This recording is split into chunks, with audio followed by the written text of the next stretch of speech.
What's going on, y'all? Welcome back to another episode of The Jump. A lot of college football talk as we are, 16 days away from college football? Or I guess we'll have games before that. We're within a couple weeks, though, of college football. So we're right here. This is a complete, full college football episode. And we're going to start with the coaches poll that just dropped. So, the college football coaches poll top 25 came out. I think this is Monday. So it was 1 Texas, 2 Ohio State, 3 Penn State, 4 Georgia, 5 Notre Dame. Now, once you get to 4 and 5, that was where the things started getting a little shaky for a lot of the opinions across the country. So 1, 2, and 3, those make sense. All great rosters, returning a lot, and really it's just whatever order you wanted to put them in. But Georgia is an interesting one. They have loads of talent, but Gunnar Stockton being new, similar to Arch Manning, but it's a little more of a question mark, I feel like. And then for Notre Dame, I think it's going to be C.J. Carr as the starting quarterback, but I don't even think they know that yet. They have the best running back in college football, so that helps their case there. But I think I would have put Clemson above Georgia and Notre Dame. I think I would have personally. 7 is just like Texas and Georgia that I mentioned. It's a question mark at quarterback. Same with Ohio State. Dante Moore for Oregon. We'll see how good he ends up being. 8, Alabama. I think that's a great spot for him. I am higher on Alabama than most are, I think. Just in the fact that Ryan Grubb is there now. Ryan Grubb, he was Kalen DeBoer's OC for a while. He was with him in Washington that last year when that offense was just incredible. And then he goes to the Seahawks last year, ends up not working out there. But now he goes to Alabama, and I think they're going to get things figured out, and that offense is going to be fun to watch this year. 9, LSU. I think this is also a good spot. I think if they're just a comfortably top 10 team, but put them wherever you want. I'm not going to argue with that spot. I think that's good. 10, Miami. I'm not as high on Miami as most are. I don't really know why, honestly. I can't even give you a great reason why, because I also do like Carson Beck. There's just something about them. I'm just not super high on them, but they're 10, and I think they'll be fine, especially in the ACC, but it'll just be interesting to see how they end up doing. Other than that, I'm not going to go through every single ranking and talk about them, but some of them that stand out. Michigan at 14, I think they'll be good, but 14 just seems extremely high. They don't really return anything. They're bringing in one of the best quarterbacks they've ever had in school history, obviously. So that's one thing, but they're not really returning anything that is promising. 14 just seems super high to me. I just don't know what there is that you can love on that team heading into this year. Similar with Ole Miss. I think Austin Simmons is going to be elite. I think you could tell that in my SEC quarterbacks ranking last week, but I just think that's a little high for them as well. I think Indiana's probably underrated, if anything. I think they're at 19. I think they'll be top 15 comfortably once we get a few weeks into the year. Other than that, I think maybe A&M could be a little higher. Iowa State, I think they're good there. BYU, I'm shocked they were even top 25 with Jake Retzoff leaving. I just think I don't think he was the best quarterback in the world by any means, but I think he did a whole lot for a Cougars team that won a lot of games last year, and I think he's going to be a big piece leaving there. So I was shocked that they were in it. I thought for sure either Louisville or Oklahoma would be in this top 25, so I was stunned to see neither of them were in there, but the BYU was in there. So, but overall, I think it's a good coaches poll, top 25. It's not obviously the AP poll. We'll see. I don't even know the exact date that comes out, but it'll be soon. So we'll get the actual poll, and we'll talk about that when it comes out. But this is the preseason coaches poll as we have it now. So, it's an interesting poll. Good conversation starter, but there's only so much you can say about it because it's not technically the AP poll. So, moving on from that, my top 10 best running backs in college football. So, I posted these, and I posted running backs and wide receivers, my top 10 in the country a couple days ago. So we'll start running backs. Washington's Jonah Coleman at 10. Some have him way higher. Some don't even really know that he exists yet. So I am super excited for him. I think he's going to be incredible this year in Washington, and I think he's going to be a special player. 9, Le'Veon Moss, Texas A&M. 8, Jaden Ott, transferring over to Oklahoma in the spring. I think he's just going to be super dynamic with what that team has this year. I think he's going to be fun to watch. 7, Quintravion Wisner, Texas. 6, Desmond Reed. This is a polarizing one because a lot of people are higher on him, and then there's a lot that are just lower on him. So I don't really know. He's tough to gauge. I like his game. I think he's going to be good. 5, Mekhi Hughes, the Tulane transfer now at Oregon. The Jordan James replacement. I think it's going to be. I think it's going to go amazing. 4, Nicholas Singleton. So this was a tough one, choosing between Katron Allen, Nick Singleton. I had Nicholas Singleton just below him at 4, but not only one spot behind him, because at 3 I had Isaac Brown. Isaac Brown at Louisville, freshman last year, was incredible. Number 2, I have Katron Allen. So Fat Man Allen, the other running back for Penn State. So 2 in the top 4 for a team that's loaded. And then number 1, Jeremiah Love. So I did bring up earlier that they have the best running back in the country. I think that one's without debate. I don't really know. I don't see a world where you can argue somebody else should be the number 1 running back. He's absolutely special. So we'll see what he can do this year for Notre Dame. But that is my top 10 running backs list heading into the season. Top 10 wide receivers.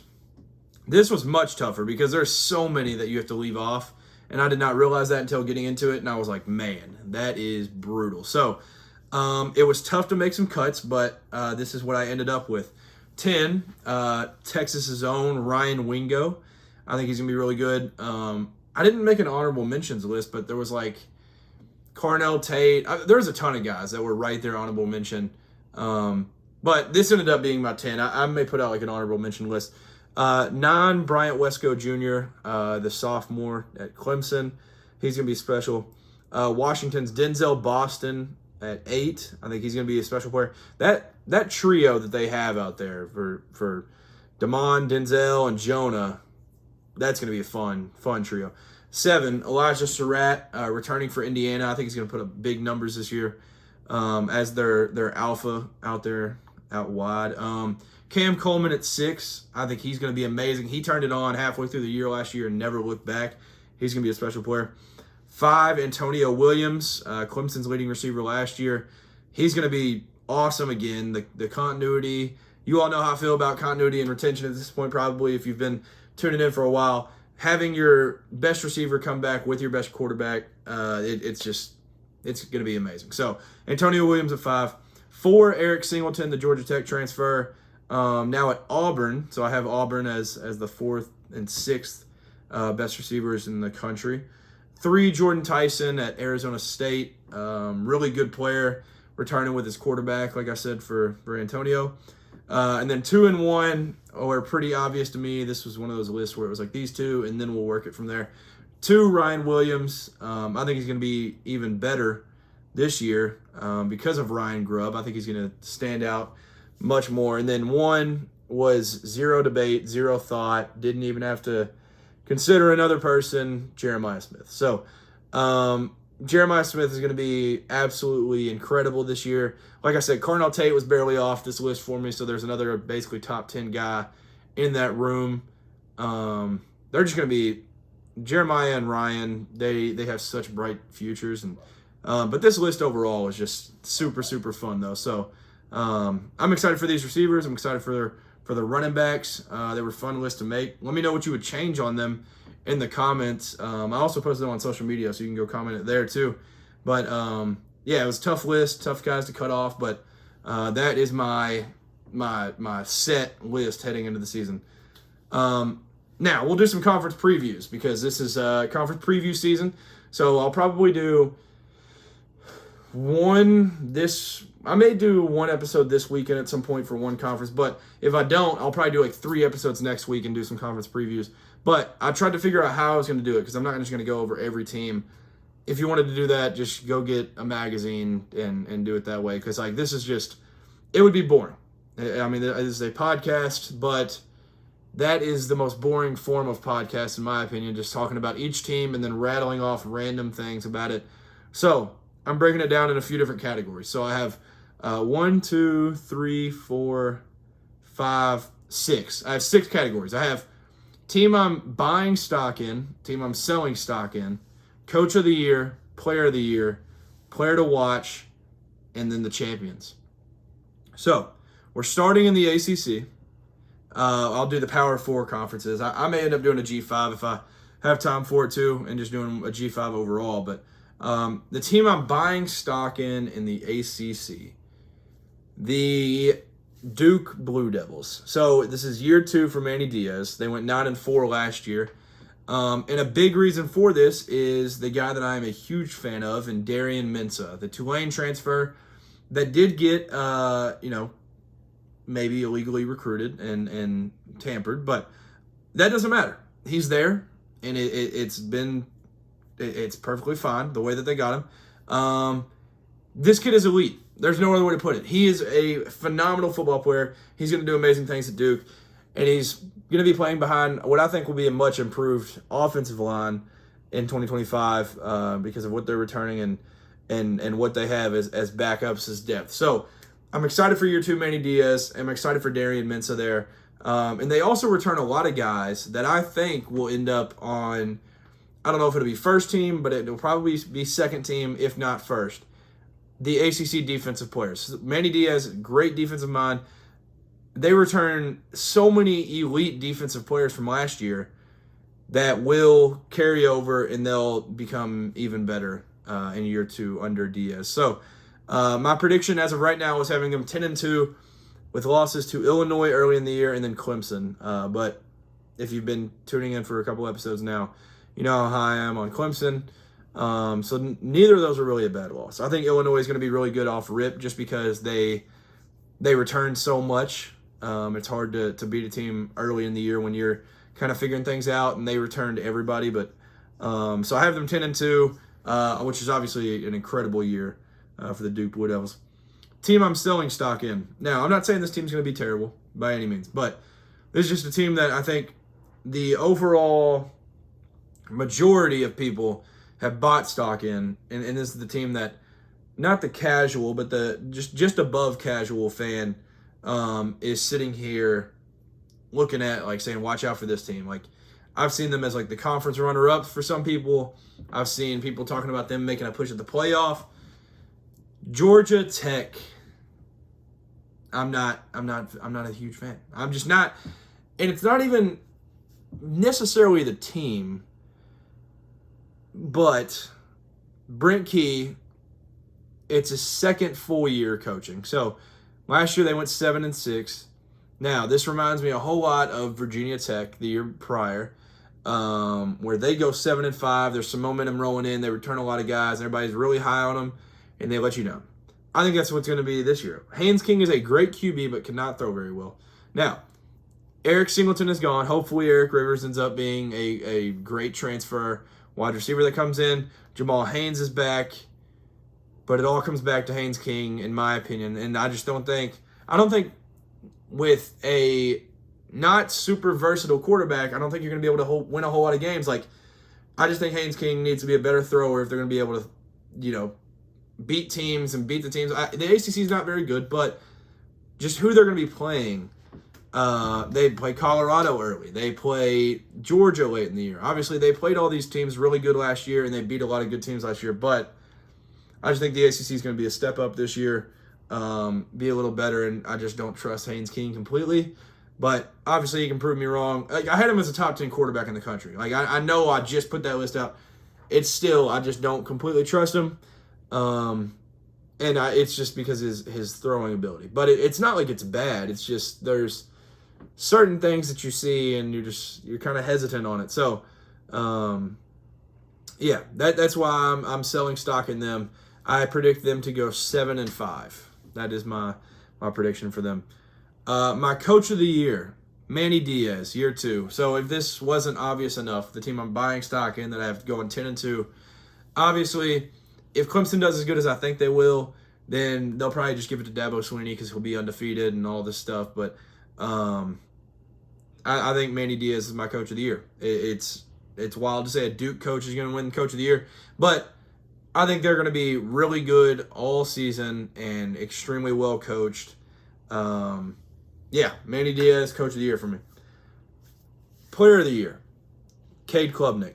Now, this is a big reason on why I'm so high on Clemson, is this man right here. So, this man mixed with his OC, mixed with the receivers he's got, mixed with the offensive line returning, mixed with all of this stuff, I have a very bold prediction for him. I think he's going to finish with over 4,000 passing yards, 50-plus total touchdowns. So some will be rushing for those, but 50-plus total touchdowns and single-digit interceptions. Now, that will result in a Heisman season. So I won't be able to put that for other people because that will be the one. Cade Klubnik will probably be my Heisman when I put out my official guess, but that's my prediction for this year. 4,000-plus passing yards, 50-plus total touchdowns, and single-digit interceptions, and winning the Heisman Trophy. So that's my ACC Player of the Year, Cade Klubnik. Now, player to watch, Colin Lacey at Louisville. This is a guy that got injured last year, but before that, put up 1,300 yards at South Alabama. And there has been a recent great run of guys transferring up from the G5 level to a big school and succeeding right away. Because talent, like, at that level, it'll translate, especially for these receivers these last few years. So, I expect Colin Lacey to have an incredible year. Louisville wide receiver.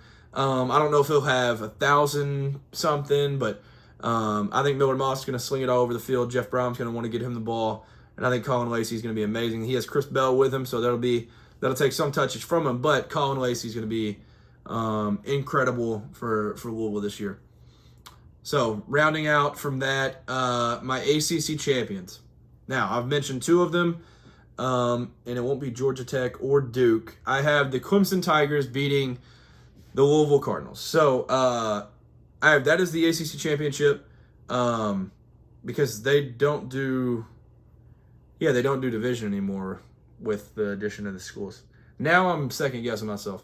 But I'm pretty sure they don't do the divisions anymore because it used to be split. But nonetheless, Clemson and Louisville, they play in the regular season. They play on a Friday night in the 502. They play at Louisville. That's going to be a blast of a game, but I think Clemson will win that game, get their lick back for Louisville walking in their trap, taking over their trap last year. I think Clemson's going to get the lick back in Louisville this year. I think it's going to be an awesome game. When it's in the regular season, I have them matching up again. So, it's going to be awesome. I think Clemson's going to win it. I think Clemson's going to absolutely run this conference this year. I am huge on Clemson. That's my team this year. Cade Klubnik's my guy. Clemson's my team. All this good stuff. So, I think that'll do it for my predictions. But I hope you all like that format. I just feel like if I do every single team, it'll just get boring after a while. So I didn't want to just ramble and say random schools and how good they're going to be. But I will put out soon on all socials my record predictions for each conference. So the ACC will be on there as well. To wrap this up, I do have a review. So this came out 2 days ago when I'm watching this, or when I'm uploading this. 3 days ago if it's in the morning. But I sat here and watched all of this. It's much longer than I thought it was going to be. The SEC Any Given Saturday documentary. So I have a review for it. This is going to be a kind of a summary, but basically a recommendation to watch this thing if you like SEC football. So I finished this last night. I will say, it is an incredible documentary of what you get to see behind the scenes and the cool shots that you get to see and kind of the inside the locker room and inside the coach's office type of vibe that they give you. That is amazing. But the one thing that did suck is the opt-outs. So Alabama, Georgia, Ole Miss, Texas, Oklahoma, and Missouri all opted out. I don't really know why, because I feel like there's nothing that's going to be shown in this that would harm you in any way. I feel like it's only going to help because it helped for a couple guys for me. So I'll mention that here in a minute. Now, the quote that was going around for a while was right when it came out, everybody was taking note of Whit Weeks saying, I told Garrett Nussmeier, I was like, dude, if you come back, we're winning the Natty. There's no doubt in my mind. Next year is LSU's year. Now, episode 1, there's a whole lot of Whit Weeks coverage, a whole lot of LSU coverage. Later on, they get to Garrett Nussmeier. But I kind of break it down here on what each episode kind of covers. Episode 1 is just LSU South Carolina. I was not expecting it to be this way, where it's like split up. I thought it was just going to go bounce back from team to team all over the place throughout the season, just in an order like that. But not really. It was LSU South Carolina early season. That was episode 1. Episode 2 is QB1, and it was literally just Florida. It was Graham Mertz, DJ Lagway. It was awesome. I loved that episode. Episode 3 was Vanderbilt and Arkansas. It was the upset day. It was Vanderbilt beating Alabama, Arkansas beating Tennessee. Alabama was 1, Tennessee was 4. 2 crazy environments. That episode was obviously incredible just to see as a college football fan. 4 was LSU and Auburn. That one was fun. But then when it gets to 5, I think it was incredible from that point on. So episode 5 has South Carolina. This is basically the pinnacle of their run, in my opinion, like where you can tell they've got it together. This is when they play Texas A&M. The chills that I literally got chills watching it. It was so cool. The Sandstorm clips from that game when it was sold out, crowd was rocking, Sandstorm was going crazy. Now it was also his wife, what is her name? Emily, maybe? I hope I'm not wrong on that. But he like sings to her in the post-game locker room, Shane Beamer. Like I said, this like show amplifies who these people are. So if you I was kind of on the fence on Shane Beamer. I've never known if I really like the guy or if I think he's like corny, whatever. I've been on the fence on him. They amplify how good of a human he is and how good of a guy he is, how awesome of a coach he is.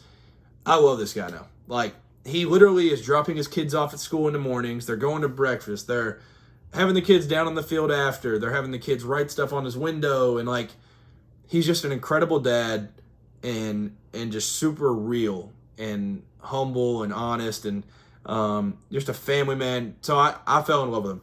But also, in the same way, Diego Pavia, if you don't like him going into it, you'll really hate him by the time it's over because it takes what he is and puts it on a whole nother level. I'm kind of whatever with him. I think it's like, I like him. I think he's good for Vanderbilt especially just because it's cool to see them kill it. But he's everything that you think he is. He's awesome though. But yeah, it just amplifies who these people are. So you'll fall in love with guys that you kind of think you might like, or you'll hate guys that you think you already hate. So they do a good job of that.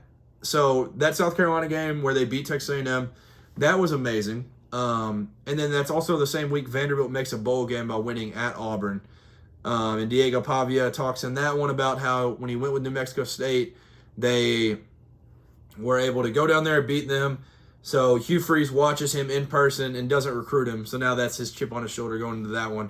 It was like, man, this guy can get motivated by anything. So that was super cool.